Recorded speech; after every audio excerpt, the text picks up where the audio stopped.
Oh, talk about Trippie's flop. Oh, no. Oh, yeah. Y'all want to keep going? I'm gonna be honest with you, and I guess we should probably talk about it, right? Let's just touch on it briefly. It's a little surprising to me, chat. Not gonna lie. Wait, hold on. Let me make sure I can get the thing. Where's the thing? That's not the thing. Where's the thing? Is it this? Okay. Oh, okay. So, not gonna lie, chat.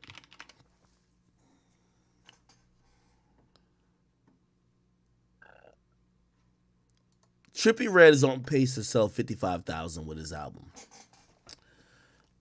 I blame Trippie Red for this entire situation. I think Trippie should be selling close to 100. This was the album to sell 100K. Don't know what his budget was. Don't know what they spent to market. I don't know any of that. So this 55K is going to be seen. I don't know how it's going to be seen by his label. I would imagine it would be seen not as promising as it should be. Now, granted, Trippie had an amazing track listing. Now, y'all could tell me in the chat, do you think the music lived up to the track listing hype?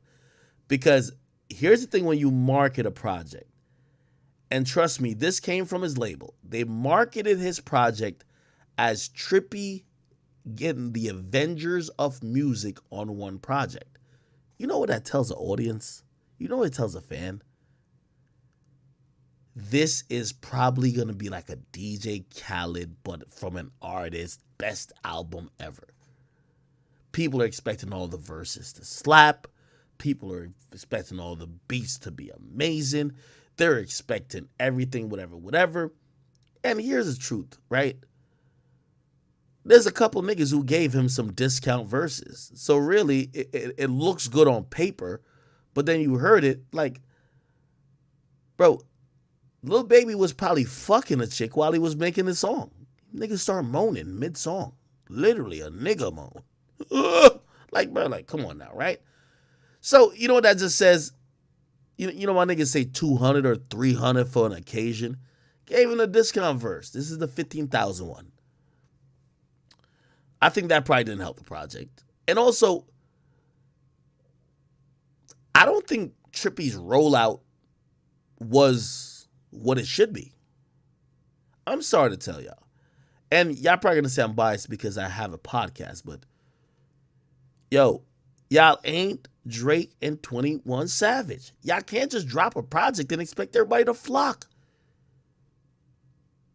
If y'all trying to do the rollout, y'all should have. This is how it would have worked Trippie's project. Okay, I'm leaking the track list a month out, right? Not like a week before, a month out.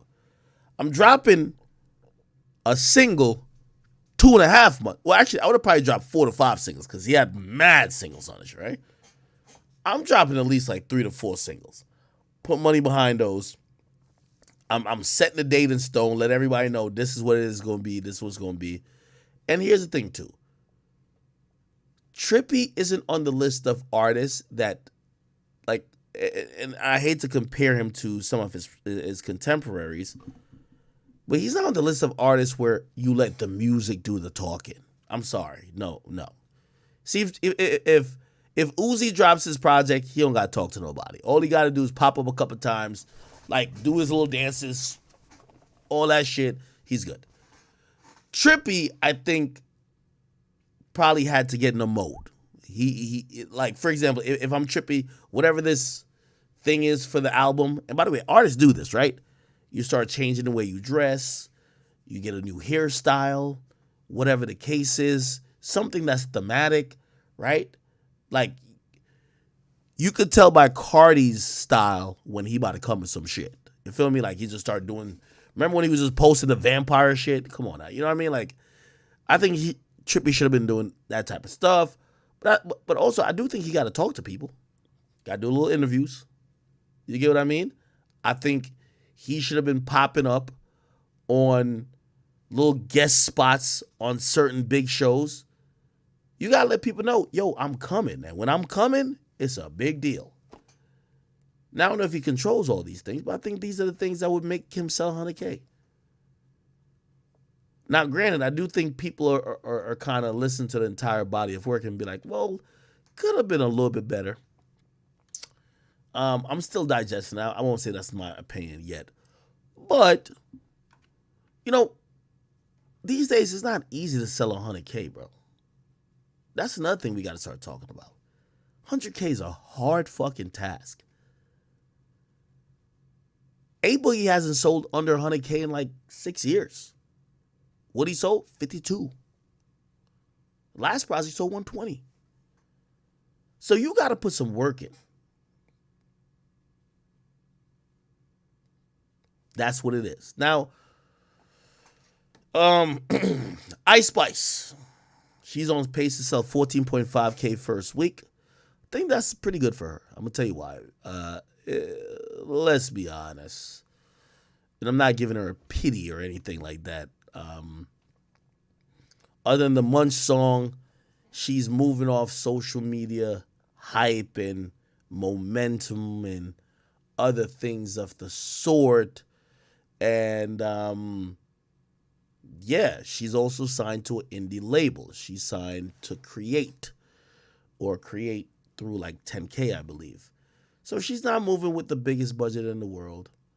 And I believe 14.5K is cool. And I do like Ice Spice. I think Ice Spice, she has a long way to go if she's going to try to build up a fan base, like, for example, like a Meg Thee Stallion or some shit. Right? But I'll say this right now. And this is no shade, but you might take it as this when I'm talking about Coi Leray. Ice Spice she's course correcting everything that I felt Coi Leray could have done right. And she hasn't had a feature yet. I felt like Coi Leray had a chance. That's why when Coi Leray's so low, people were shocked. Ice Spice is doing everything good.